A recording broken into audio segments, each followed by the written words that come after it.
In this video on central nervous system, I will once again just go over the things that may need further explanation. But otherwise, please read over the notes in detail. First of all, I want to mention that with regards to embryonic development of the brain, there's a lot of details here that you don't have to know. What I do want to do be aware of is that during embryonic development, your brain can be divided into the forebrain, the midbrain, and the hindbrain. The forebrain ultimately results in the telencephalon and the diencephalon, which then develops into the cerebrum. So this is the cerebrum, as well as the diencephalon. Okay, and so the term diencephalon refers to these parts, and these are the parts we're going to talk about in more detail later in this lecture. And so these three parts, thalamus, hypothalamus, and epithalamus, in general, are located here in the dark purple. And then the midbrain becomes midbrain of the brainstem. Hindbrain then later becomes everything from pons to the medulla oblongata. Okay. And the cerebellum, you can see that as an extension of pons. So those all come from hindbrain. So those are the things I want you to be aware of. Now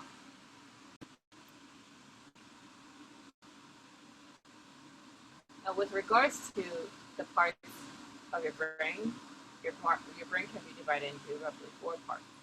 The cerebrum, also known as the cerebral hemispheres, the diencephalon, which, as we mentioned, includes the epithalamus, the thalamus, as well as the hypothalamus. And we'll see a picture of that later. It also includes brainstem, as well as cerebellum. And throughout the entire central nervous system, we're going to see white matter. Okay. So white matter, if you recall from the last lecture, white matter are areas of the central nervous system that contain myelinated axons. Okay, so it's bundles of neuronal axons that are myelinated and running together. Okay, so that's white matter. Whereas gray matter, recall what that is. Gray matter, if you recall, they are clusters of cell nuclei. Okay, so those are where the cell bodies are located. And so throughout the central nervous system, we'll see this pattern of white matter surrounding the gray matter. The white matter surrounding gray matter. White matter surrounding the gray matter. However, the cerebrum and cerebellum, we'll see an additional gray matter that wrapped around that layer of white matter. And that gray matter is known as the cerebral or cerebellar cortex. Okay, so this is the cortex.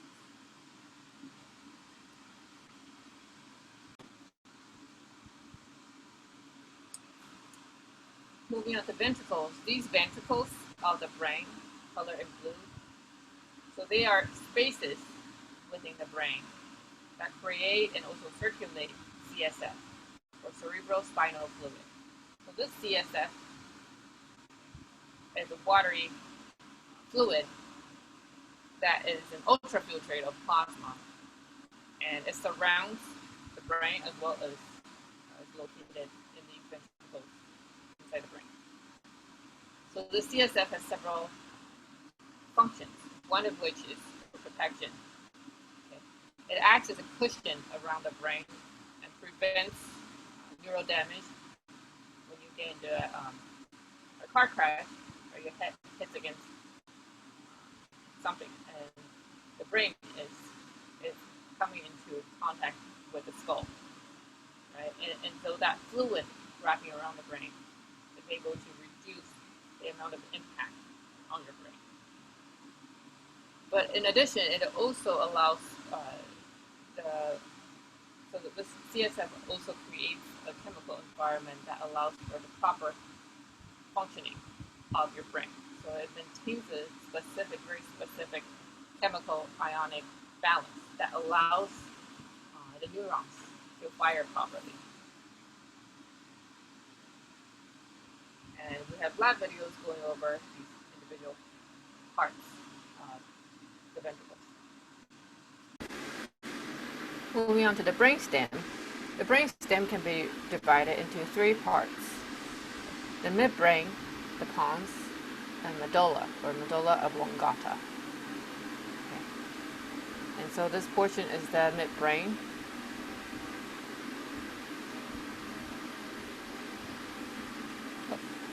Midbrain, this portion bulging out, this is the pons, and this is the medulla.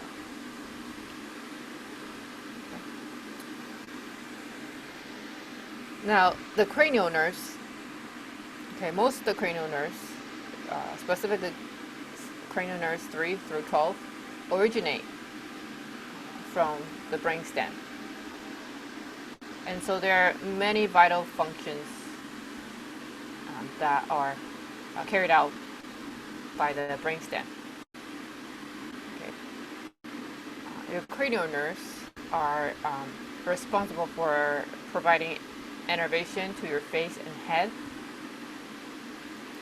And the easy way to remember where each cranial nerve comes from is that cranial nerve 1 and 2 comes from above the pons, so it comes from the cerebrum. 3 and 4 comes from the midbrain. 5, 6, 7, 8 comes from the pons. And then 9, 10, 11, 12 comes from the medulla. So you can kind of group it into groups of 4, groups of 4, 2, and 2. Okay.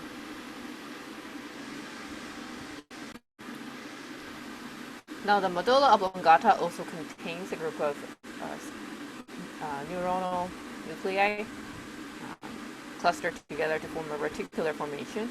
And this reticular formation contains these cardiac, respiratory, vasomotor centers that are absolutely vital for your survival.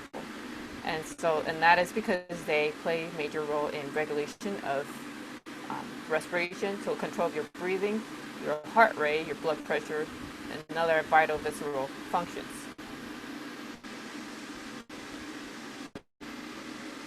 I want to move on to talking about the diencephalon. The diencephalon is made up by three parts: the thalamus, hypothalamus, and epithalamus. The thalamus is the biggest portion, and inferior to it is the hypothalamus. Posterior to the thalamus is the epithalamus. The only part of the epithalamus you have to know is the pineal gland.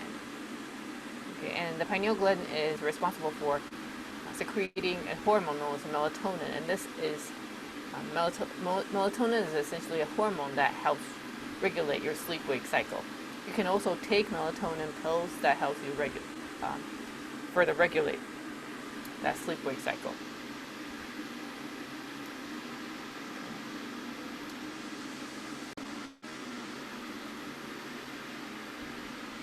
In the cerebrum section, I want to talk briefly about the definitions of these terminologies that we often use in neuroanatomy.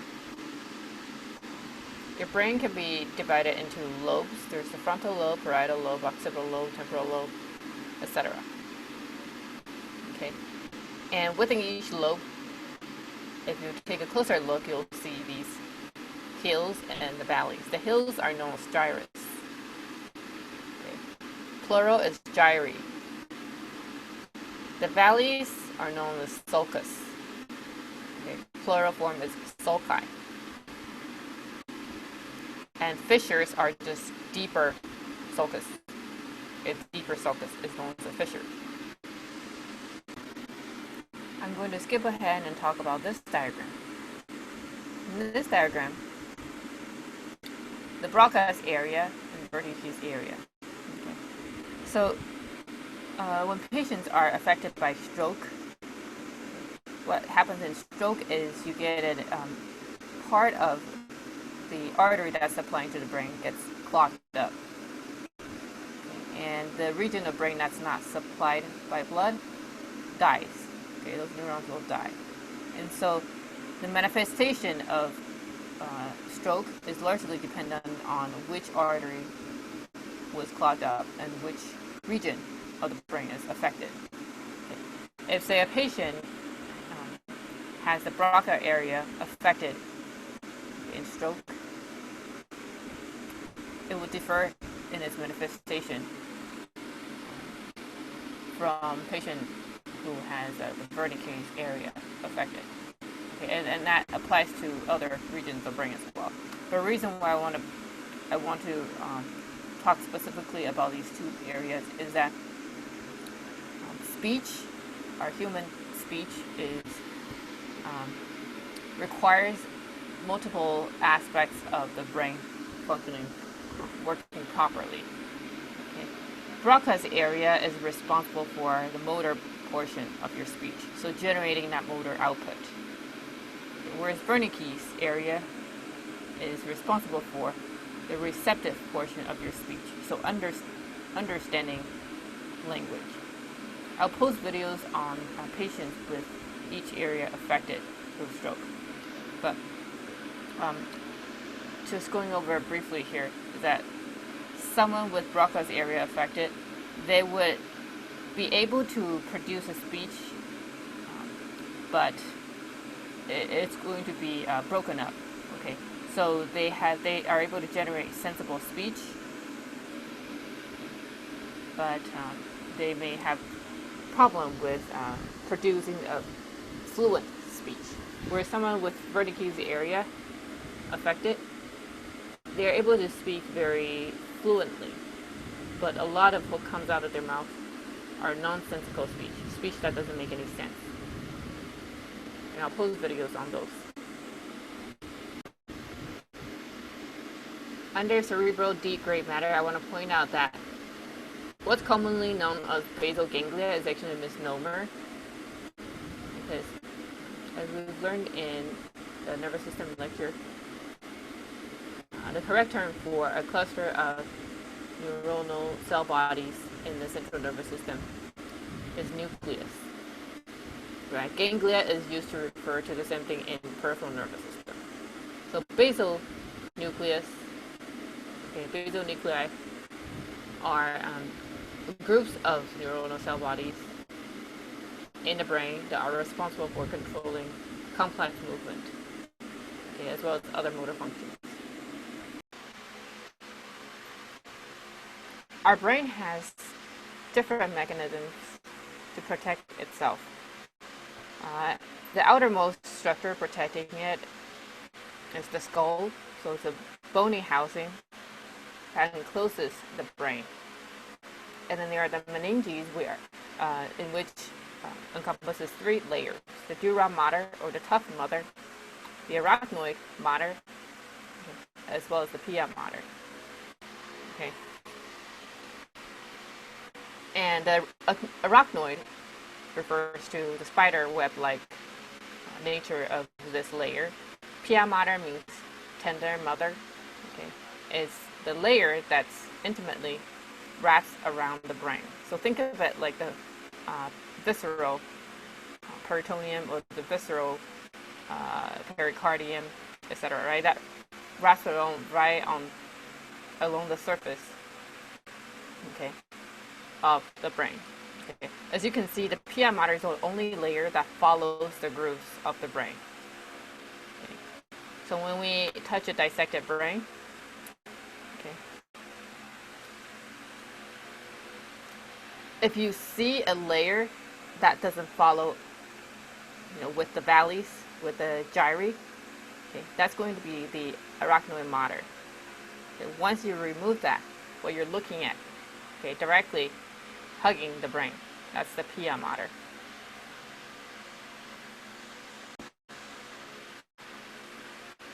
Now, the internal projection of the dura mater helps divide or partition the brain. Okay. And the falx cerebri is going to divide or partition your cerebral hemispheres.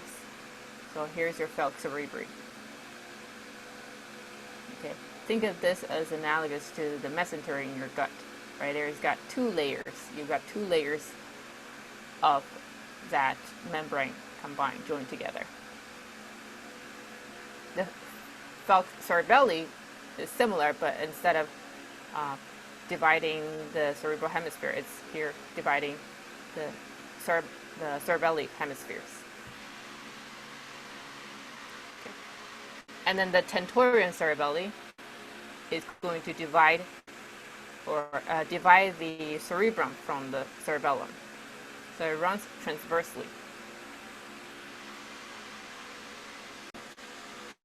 As we mentioned earlier, CSF, the cerebrospinal fluid, is also a protective mechanism for your brain. And the cerebrospinal fluid is produced by the choroplexi. Okay. The choroplexus are clusters of specialized types of cells that produce the CSF.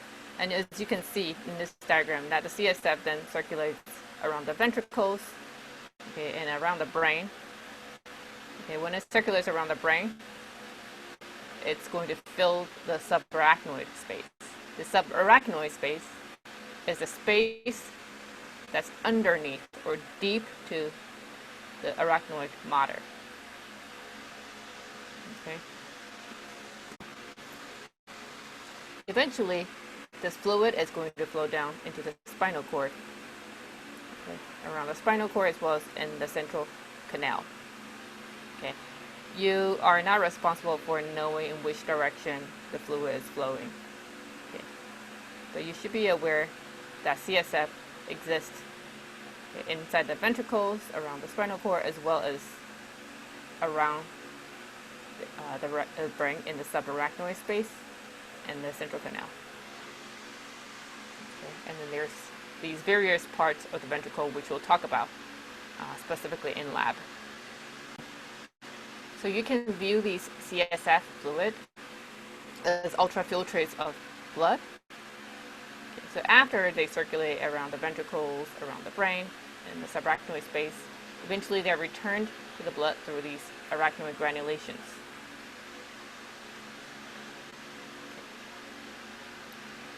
And so they are returned, filtered into the various sinuses around your brain, and this specific one is the superior sagittal sinus.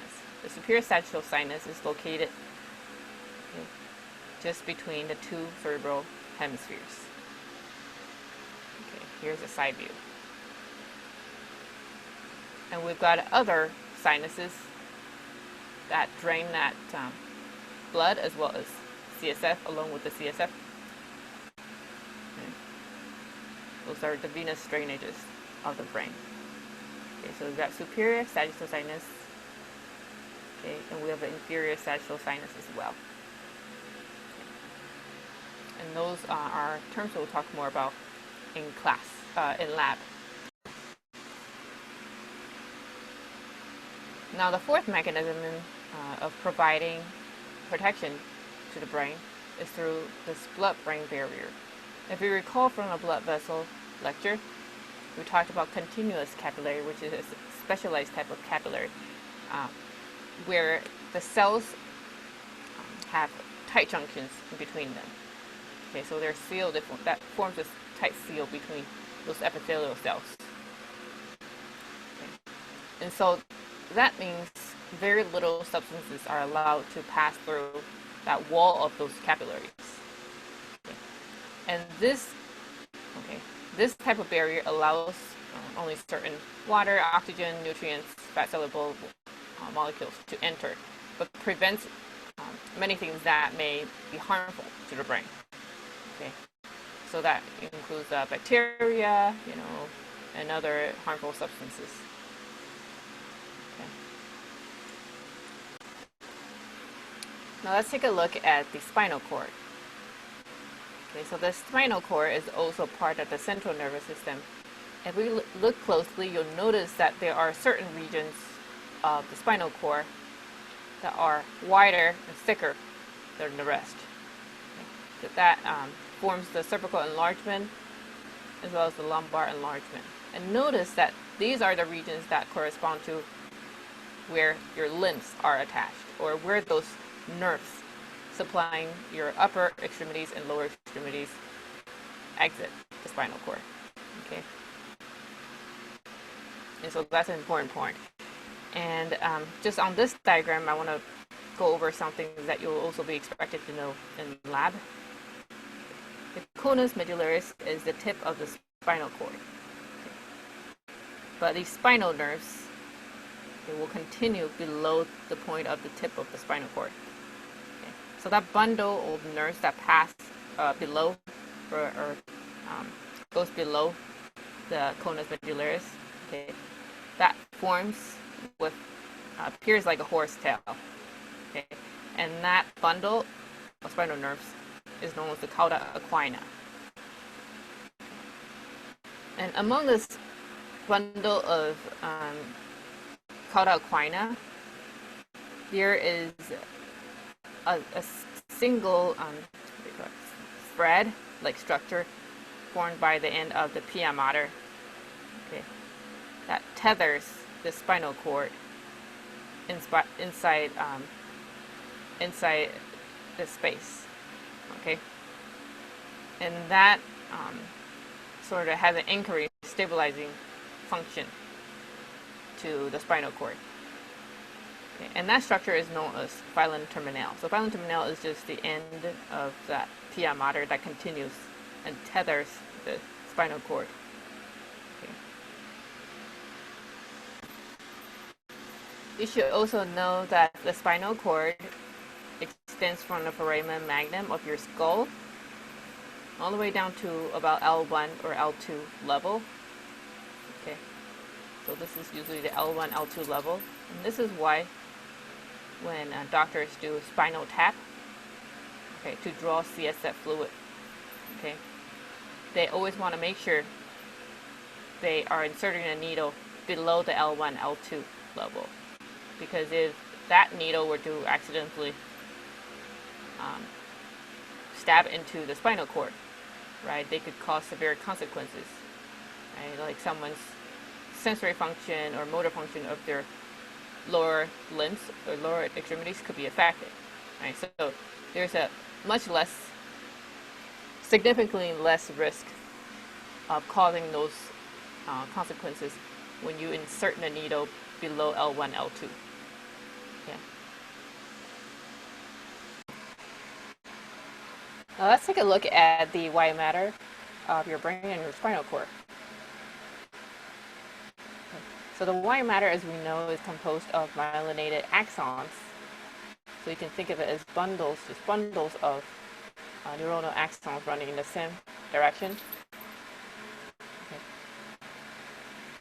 And so much of the content of your brain, as well as spinal cord, is composed of white matter, more so than gray matter. Okay, if you look at a single neuron, you notice that the length of its axon is much longer than its cell body. Okay. Now these tracts, these bundles of white matter, can be classified depending on their origin and destination, so in which direction they're running.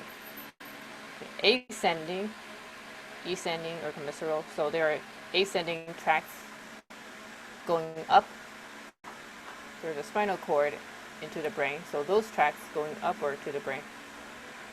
Okay. Meaning that their cell bodies located in the spinal cord level. Okay. And then so they're bringing information up into the brain. And then there are descending fibers where their cell body is located in the brain. Okay. But their projection, the axon, is projecting downward, sending a signal downward to the spinal cord. Okay.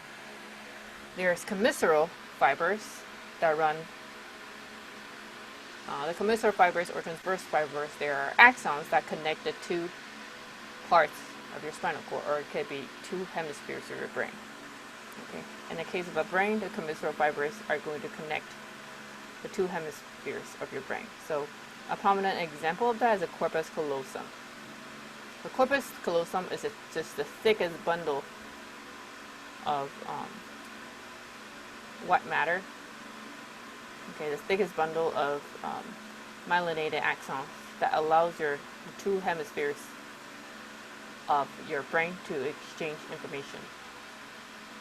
Association fibers connect regions within the same hemisphere of your brain. Okay, so they don't cross to the other hemisphere. Instead, they are fibers connecting regions within the same hemisphere. Okay. And then inside the brain, we also have projection fibers that project down to the spinal cord. Okay.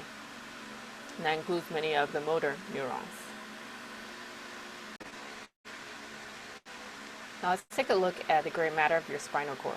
When we take a look at a cross-section of the spinal cord, okay, like anything else in anatomy, the first thing we want to do is to get oriented. Okay, so figure out what is anterior, what is posterior. Right? Anterior also is pretty much synonymous with ventral in humans.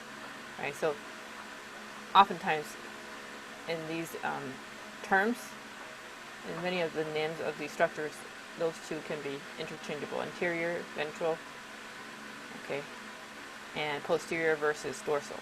Okay, an example of that, anterior horn is also known as the ventral horn. Okay, so either answer will be fine on the practical. Okay, so in order to determine whether this is the anterior horn or the posterior horn, you have to first figure out, well, is this side the anterior side or is this side the anterior side? Okay. The easiest way to tell is by looking at this bulging part. This is the dorsal root ganglion. So once you see this, you can decide that you can determine that this is the dorsal aspect or the posterior side of your spinal cord. This is the anterior side. Okay, so that makes this the anterior horn, and these the posterior horn or dorsal horn. Okay, and then we also have the lateral horn. The lateral horn is a region that can only be found in spinal cord levels in the thoracic region. So it's thoracic spinal cord.